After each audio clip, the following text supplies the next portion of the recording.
Welcome back to episode 19 of Book Nook Brews, in which this episode we are covering chapters 16 through 21 of The Martian by Andy Weir. Man, we're getting really close to the end, aren't we? We are. And for those that are coming from the last episode, we did leave off on a kind of cliffhanger. So this will be an interesting one. Yes. Oh my gosh, I feel like so much happened. Yeah. There's so much science talk in this one. It was heavy on the science talk. But as far as like brews, we had some brews earlier. We did. Not so much for this episode right now. Right now we're just chilling with some water. But a highlight from the brews that we had earlier. Ajaritos. Oh, sorry. Un cantaritos. Because ajaritos are non-alcoholic. But had a tamarind cantarito, which slaps. Oh my gosh. Delicious. I had a fruit punch cantarito along with Corona and a Modelo. I think it was just those. Yeah. Yeah, I had a Modelo and a Corona, and then my demi-self gave in to have a cup of coffee. In the middle. I am sad to say that is a mistake. My tummy feels weird, but it's a little bit worth it. That coffee is just so good. But so I've had my brews in both scents. So in the last episode, we literally finished off with Venkat gets a message from Watney asking about the state of the launch, which, as we know now, failed. Yeah. Crashed in waters now, is now a submarine. So I guess we can just pick up from there. So chapter 16. Dr. Irene Shields has Watney write personal notes to the Ares 3 crew to, quote-unquote, keep him tethered to humanity. He asks Dr. Rick Martinez to talk to his parents if he does not make it. He calls Beth Johansson a serious nerd. He advises Chris Beck to tell Johansson how he, Beck, feels about her.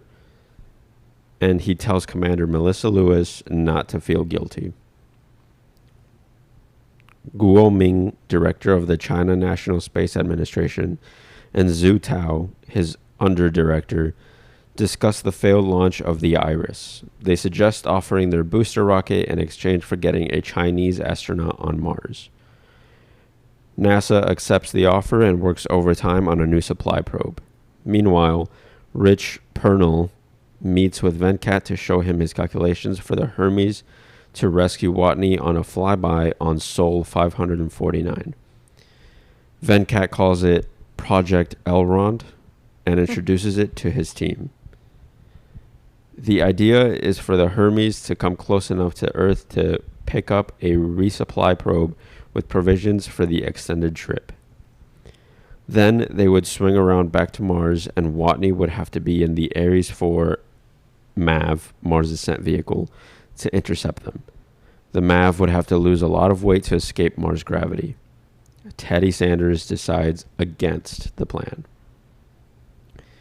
In the Hermes, Alex Vogel receives a secret message embedded in what appears to be an image attachment, but is actually an ASC2, American Standard Code for Information Interchange, a file with Rich's maneuver plotted for Mars. Vogel presents the plan to Lewis and the rest of the crew, who decide to go for it. NASA discovers they staged a mutiny. Teddy is not pleased, but cannot do anything lest he risk a public relations nightmare.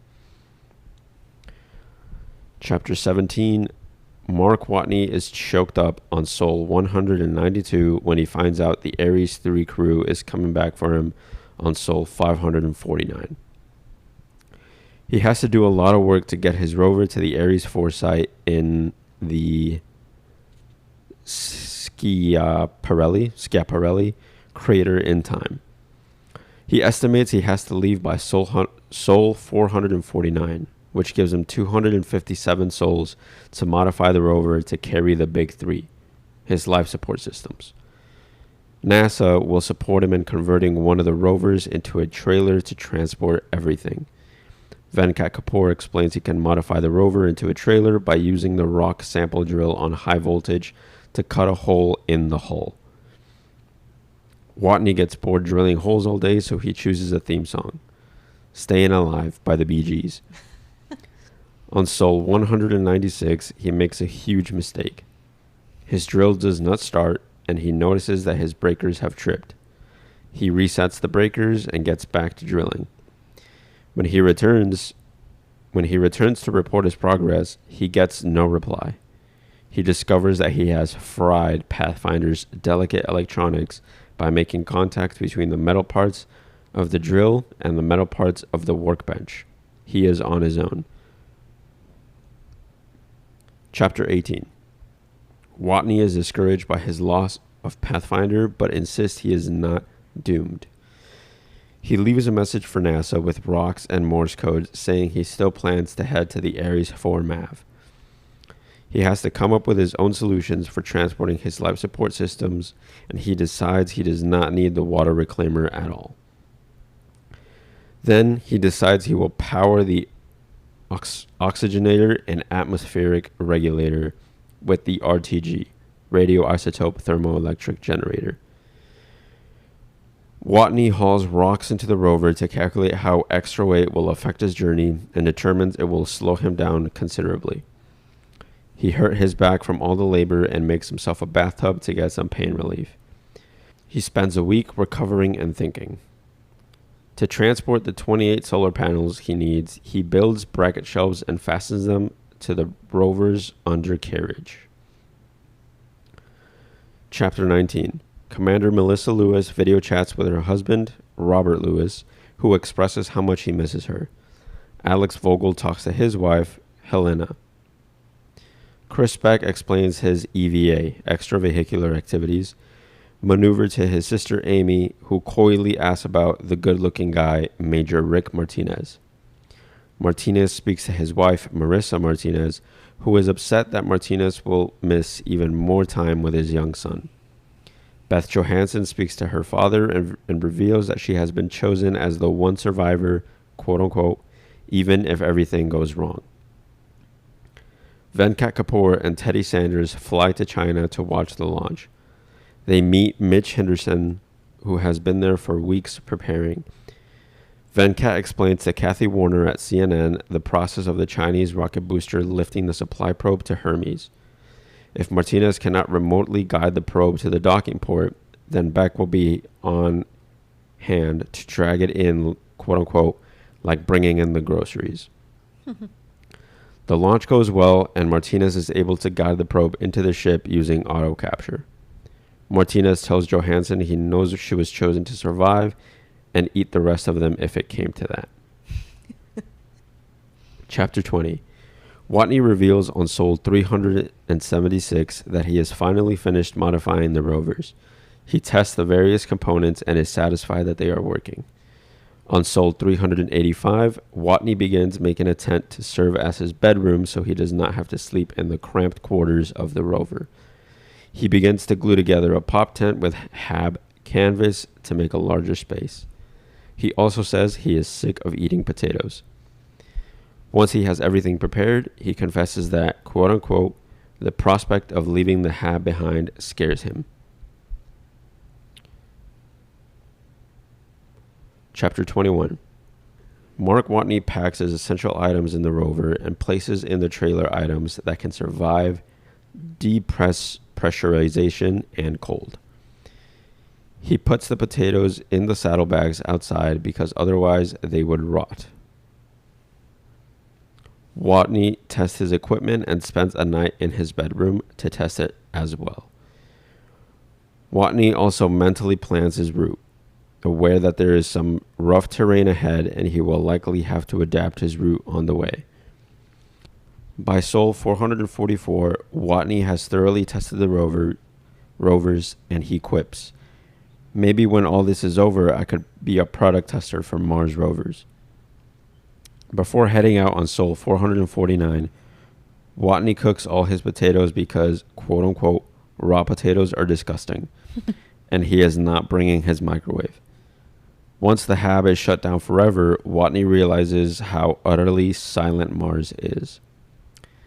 Meanwhile, at NASA, Venkat Kapoor assigns Mindy Park a job of watching Watney at all times, which she considers a demotion from orbital engineer to glorified peeping Tom. Mars meteorologist Randall Carter warns of dangerous dust storm that could kill Watney if he gets trapped in it because his solar panels would stop working effectively. On the Hermes, the Ares 3 crew deals with equipment failure and repairs. Major Rick Martinez's bunk is unsuitable for sleeping, so Commander Melissa Lewis orders Chris Beck to share with Beth Johansson because Lewis knows they are romantically involved. And that is how those chapters ended. I feel like kind of ended in like a mini little cliffhanger because Mark is about to start in his travel to the map 4. Yet, unfortunately, looks like there's going to be some thunderstorms, some sandstorms. Yeah, sandstorm. Some sandstorms. And I feel like this story, or like these set of chapters, kind of ended in like a mini cliffhanger, because now Mark is about to start on his journey to the map 4, and there are some sandstorms that are coming his way that he has no idea about, and can make his journey to the map 4 longer. And I believe they only accounted for the exact days it'll take him to get there, right? Or does he have some room? Do you remember? I think he has a couple of extra days, but not much. Like they gave him some wiggle room, but without knowing about the sandstorm. So now he needs even more wiggle room that he doesn't know about. Yeah, and they have no way of, the summary did it no justice on that last chapter, because they literally talked about they're going to lose communication with him entirely. Even like they mentioned the solar panel thing, but they didn't mention what NASA was going to go through. They're going to lose communication with him regardless, even without a solar panel problem thing. They won't be able to see him during the sandstorm. So they'll be able to see him before he goes into it. And the next time they'll be able to see him is when he gets out of it. Which is when he reaches the area that he's going to. So not only does he not know about the sandstorm, he has no more wiggle room, and NASA's going to lose him entirely, and he's going to lose solar panel power during the sandstorm because the sunlight is already very minimal, and then that's just going to hide what there is. So yeah, I feel like if it's not one thing, it's another. Like, the poor man cannot catch a break. Yeah. Like, first he loses signal completely with NASA, and they're forced to just communicate. Like, it's a one-way communication. Yeah. Because he has no way of knowing like what NASA is going through, but at least NASA can kind of figure out what he's doing by literally just looking at him at all costs. And I think he said it himself in one of these chapters where he's like, or no, I think that's how it started. One of the chapters started like this, where he just straight up said, "Mars keeps trying to kill me." Yeah. Yeah. So. And he's like, "I'm not giving up." Yeah. It keeps finding a way to fuck with him so bad, and he's like, "Nope." Yeah. He's like, "I'm gonna try to figure out another way." He's like, we're still good, NASA, no worries. You might have lost communication with me, but we're good. Which he was fucking stupid for, because that whole metal to metal thing, like, everybody knows not to do that. It's like even when you're doing something as like simple as like building a PC, you're not supposed to touch metal to metal because that fries everything. So for him to be doing that, just an engineer. Yeah. And then an engineer, not even just an engineer, but like in space working for NASA, like a NASA engineer. And you go do metal and metal, and then there goes your communication. Ugh. It's like, bro, I'd like, yeah. That was brutal. Just reading that, I was like, no. Yeah. Oh my gosh. Which, by the way, just a highlight of what I enjoyed from him communicating with NASA is, this goes to when they were talking about the drilling, where JPL was like, what we can see of your planned cut looks good. We're assuming the other side is identical. You're clear to start drilling. Watney. That's what she said. JPL. Seriously, Mark? Seriously? Yeah. What a fucking icon. Yeah. Sometimes. His quips are pretty good. I know. And there was so many times where when he was doing the drilling, like the very first few times, he was like, this is how many holes I drill. And they're like, really? We thought you'd do more. Yeah. He's like, oh my gosh. I was like, geez, NASA, give him a break. The poor man is tired. Yeah. But oh my gosh, what? He's forced to do reruns of a show. Yeah. Like start reruns of a show. Still going at it with disco. Only eating potatoes, which he's tired of now. Yeah, that man is tired of it. But I did also want to talk about when, well, first off, I thought another little funny moment was when they did get to China and they met up with, their name was Mr. Su. Yeah. Su Bin Bao. Yeah.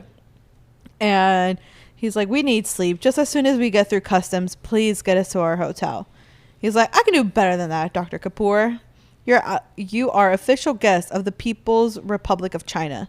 You have been pre-authorized to bypass customs. I can take you to your hotel immediately. I love you, Ben Cat said.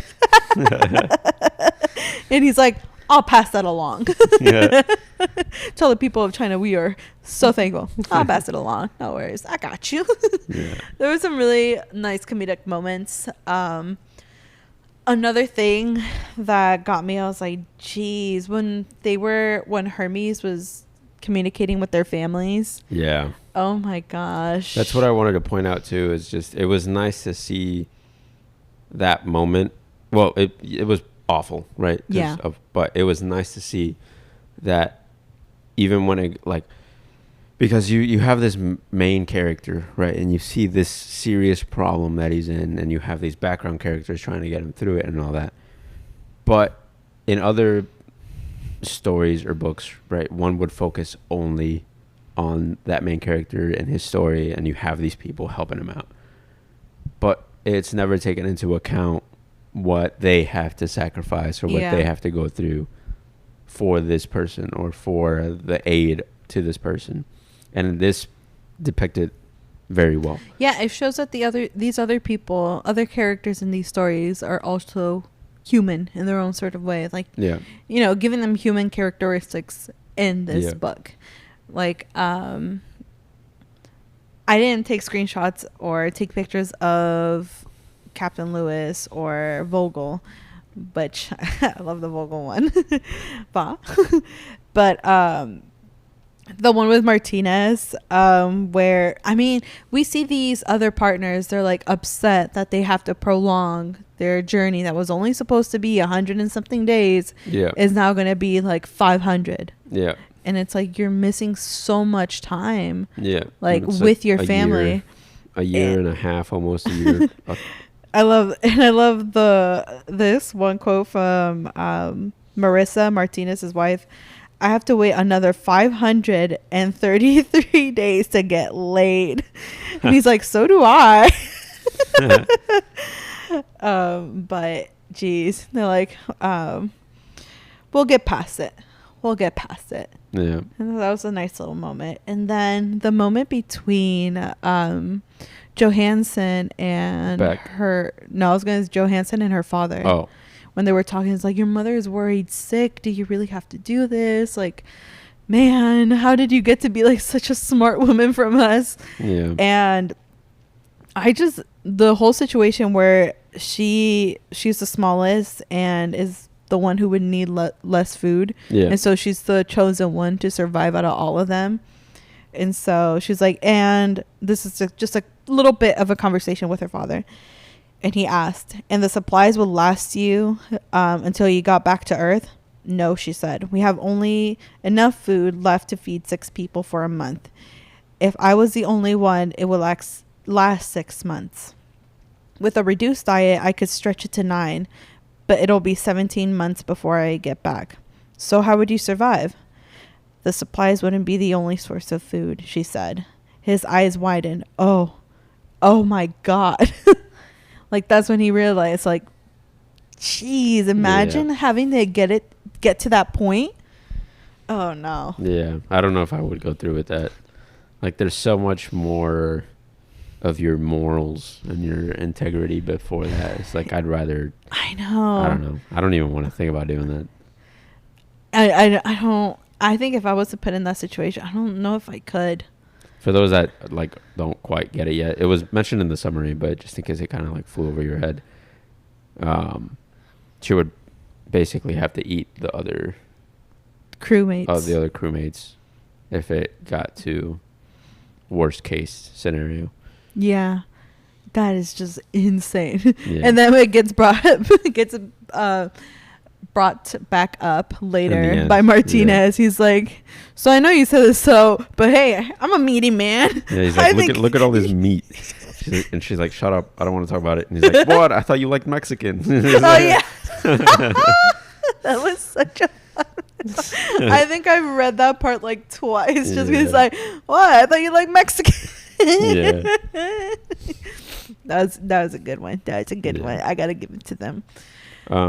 But I also think the summary didn't do it justice at the end either, because it literally ended off with him being ready to head over to what did you call it? Spirit. It's like an Italian thing.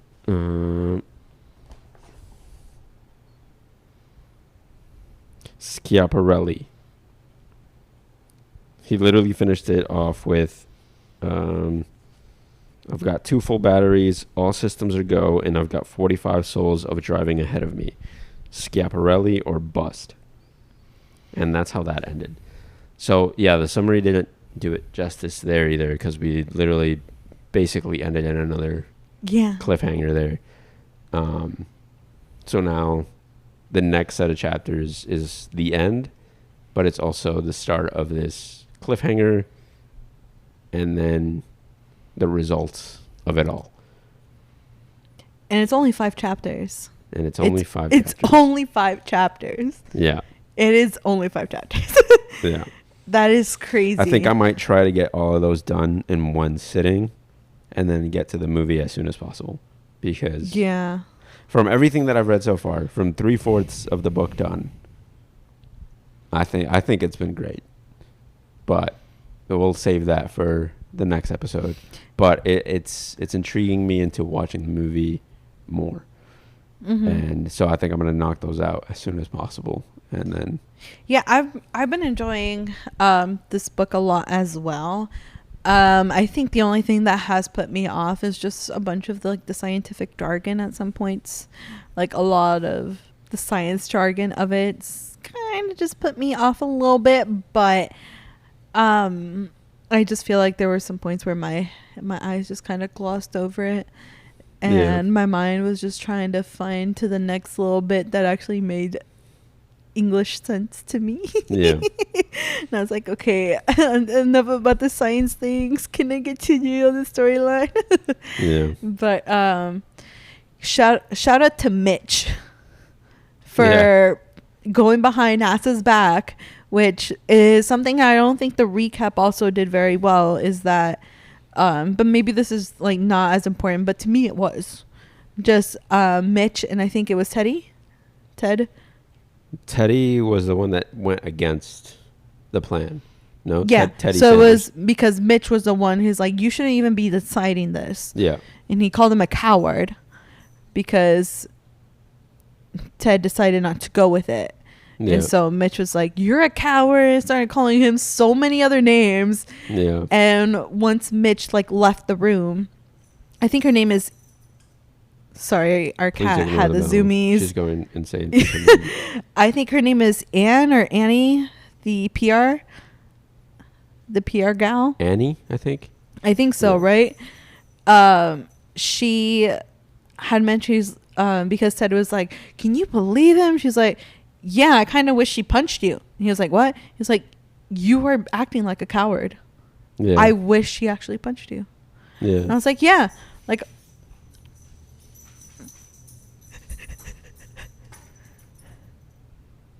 Yeah, if y'all heard that, that was the cat. She is going insane. But I, if you were in that situation, would you leave it up to the captain to decide, or would you make that decision for them? Like, if I was Teddy Sanders, Yeah. I don't think it's up to me. Like, I don't know, because I, for the person that I am, I don't think Teddy is that way, but I would have seen that as being a coward. Like, as soon as I mentioned that in my head, I would have been like, shit, wait, that, yeah, maybe I shouldn't have.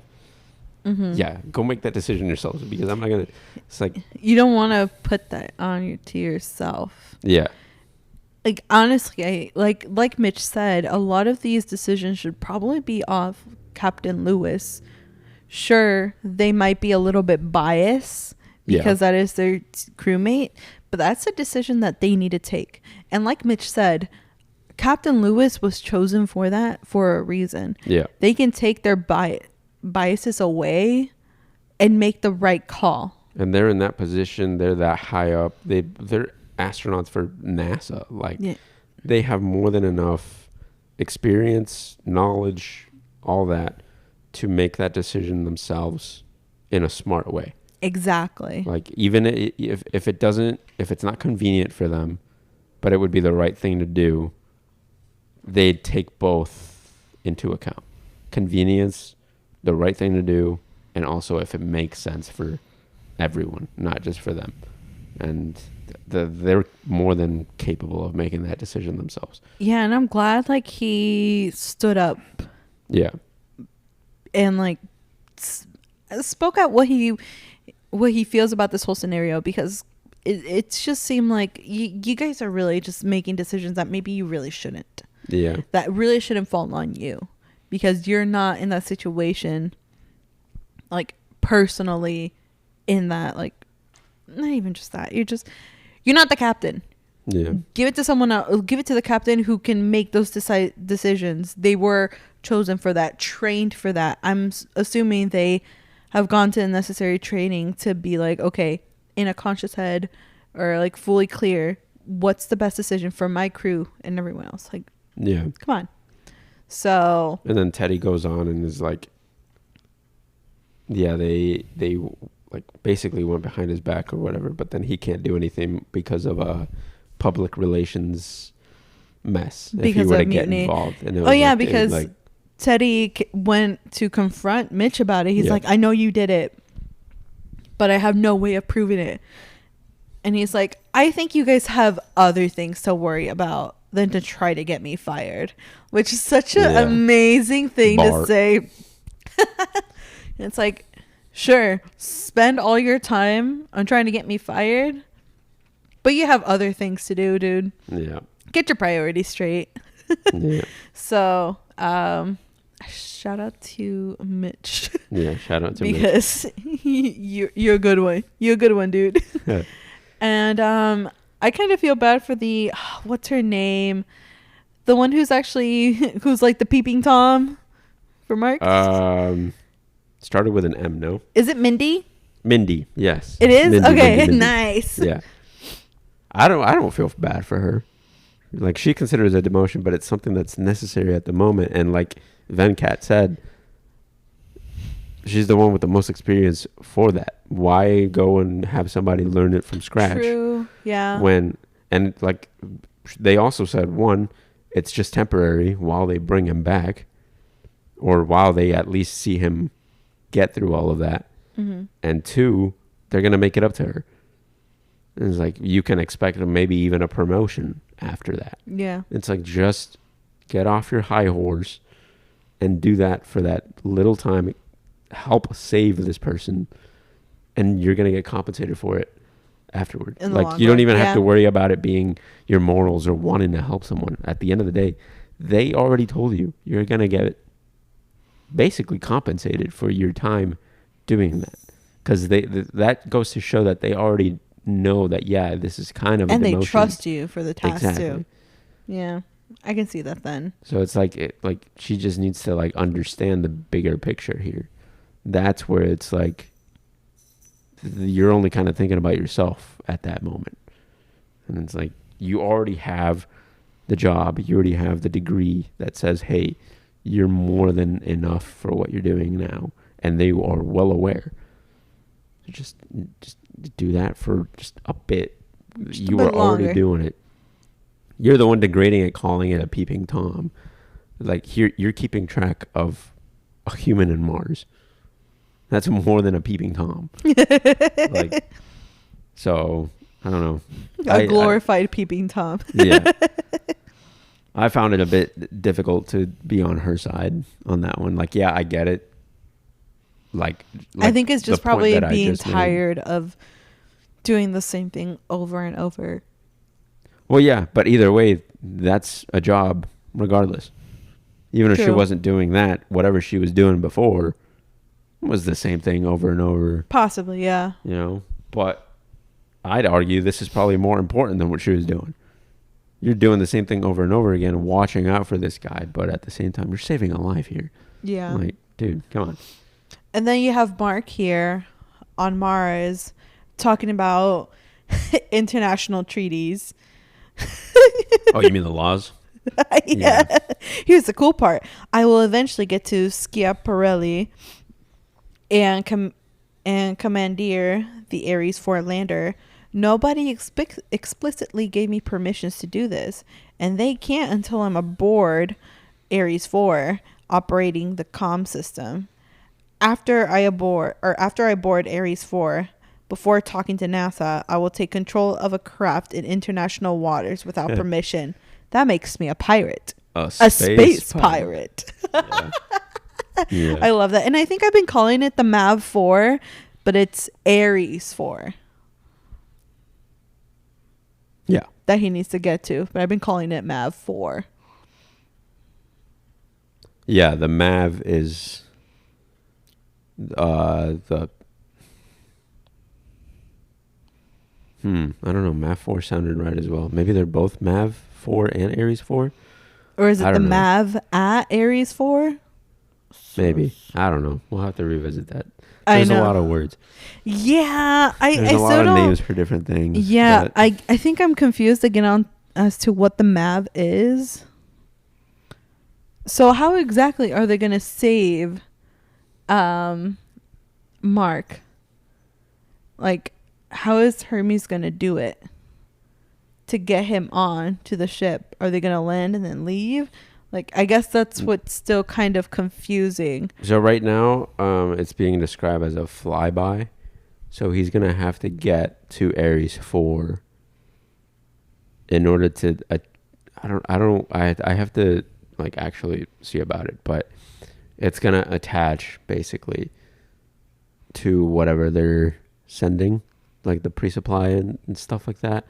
And I don't know, whatever he's going to has to have enough power to be able to get out of Mars's gravitational pull and meet to follow that. Yeah, to like meet that. Yeah, because what it's being described as is what they're sending is just going to be a flyby through Mars, and it has to be like timed, like perfectly, because they're not going to land and go like that. That would be too much for it. So he's going to have to like meet it halfway almost kind of type of thing. Yeah. That's how I understood it too, but I was like, is that really Yeah. what the map is? So not only does he have to get to that station first, like he has to go through all that shit to get to the station. After that, there's a whole other shit he also has that to he has to go through. time it well too. Yeah. And he doesn't have NASA to talk to. Yeah. Oh, this is getting nervous. Yeah. What are your thoughts as to do you think he's gonna make it? It would be upsetting if he doesn't. Yeah. It would be upsetting if he doesn't. I just don't know. I don't remember, so I'm not gonna say yes or no, because Yeah. I don't know if the things that I'm remembering could, like, essentially make me say one answer over the other. Yeah. If that makes any sense. So I don't want to influence you on anything. Yeah. But man, I wonder how like watching the movie is going to be now, because it's been many years for me. I just hope it's depicted well. I'm just excited for the soundtrack. I mean, you know more than anyone how much I enjoy movie soundtracks. Mm-hmm. And I'm just very excited about it because I think it's a Hans Zimmer Oh, really? movie. Or, yeah, like a soundtrack for the movie. So I just know these type of scenes, especially when he's going to go through the sandstorm and all that. That dude probably lit up the studio on fire with what he fucking made. And I know the journey back to Earth, if he's doing that, is also going to be a banger. So I'm excited in that sense. Just that's the one thing that's also excited me about the movie is just I know there's plenty of parts in this book already where I think this type of vibe is going to happen. So I just want to see if my vibe matches it just because of how much of Zimmer I've listened to. Mm. I can already imagine. And so I'm kind of like, all right, this is going to be that. Yeah, I'm stoked to see how it's going to compare. I don't remember the soundtrack at all. I probably didn't care as much when I was younger, so it'll be something different to experience it now. I hope the quips, I know we probably already said this already, but I hope the quips are landed just as well because of, I don't know, just reading it is already great. I hope I get to see Mark's sarcasm through the movie, and if I don't, I'm going to be very disappointed and kind of like... And I really hope they mention the Cubs. The what? The Cubs. Yeah. Like those how my Cubs doing? Yeah. Oh my man, I think I'm gonna do the same. I don't know if I can wait that long. I'm pretty sure we're gonna figure out a day this week to where we view the movie as well. That way we can then have some time to talk about it. Man. Yeah. I'm so glad that sports are ending soon. That way I think it's... Some sports, yeah. Huh? Some sports. Yes. Yeah. Like for those that are curious, we're watching the NBA finals and the NHL finals. And those Which is crazy. Game 4 was crazy for both. Yeah. Like... So those are ending pretty soon. So that's going to clear up a bunch of time on schedules. So but yeah, next episode is episodes chapters 22 through 26, the last little section of that, plus the Brews review, plus the movie review. Oh yeah.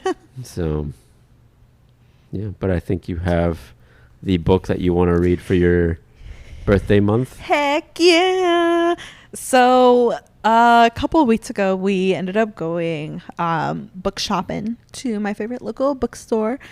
And I got this book that I'm so interested in. It's called What the River Knows by Isabel Ibañez, which I think that was one of the things I was trying to do a little bit more is find more minorities authors to kind of get more of them incorporated into my rotation, I guess, or just books that I'm reading. Oh, Bolivian American author. Yes. And so I'm just going to read out some of the things that I read here. that I'm really stoked for. So this is a quote by Jodi Picoult. Take a plucky heroine, a historically grounded Indiana Jones-esque adventure through ancient Egypt, and add a surprisingly dollop of magic. It's a recipe for a delightful read. Magic and mystery, quest and romance sparkles by Amelie Wenzhou. So it's, from what I'm understanding and from what I remember from the blurb, it is kind of giving Indiana Jones-esque of an adventure with a little razzle dazzle of some romance. So I'm interested because another person on here also said that Ibañez's world building is masterful. This is said by Elizabeth Lim. And she's the best-selling author for Six Crimson Cranes. Interesting. I'm pretty sure I've heard of that book. But I don't know. I'm stoked for this book. And I know you're not going to be too stoked for the romance, but maybe at least for the adventure part and the mystery Indiana Jones-esque, even though I don't think you've ever... I've never seen Indiana Jones. It's just crazy. It's so crazy. Never interested me. We should at least watch one just to see if it piques your interest. You know, just a little pinch. But I don't know. It's another one of those series that I consider money grabbing now. But well, yeah, they've definitely extended those movies for sure. But I still feel like at least the beginning, first two-ish are classics that are actually kind of pretty cool. Yeah. So again, it's What the River Knows by Isabel Ibañez. And I already saw there's a sequel to it. There is? Coming out in November of this year. Oh my God. But I'm even less excited about that one. This one's called Where the Library Hides. But it literally has it in the title. It goes, Where the Library Hides. The achingly romantic, lush sequel to What the River Knows. That's literally the title of the book. Like, you have the achingly romantic already on it. And I'm like, all right, well, we'll see how the first one is. But then that one comes out in November. So I think from what I read on this one is that it's kind of a slow burn, which might be something you might like a little bit more. Just because typically with slow burns, the romance is in bits. Like, you're not getting big chunks of it. Rather, it's a build-up. And so, sure, you might have a chapter where it has, like, maybe just, like, a paragraph of, like, what builds up to the romance towards the end. But, like, the actual get-together, per se, is at the end. Almost. Okay. But it's a slow progressive one rather than having kiss like at the midpoint or at the very first. You're getting them towards like the end act of the book.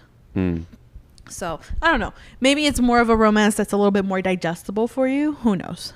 But I will say I'm seeing betrayal and twist said throughout these quotes in the back of this book, so I'm assuming this man is probably a partial because of the like taking part of these twists. Just saying. I don't know.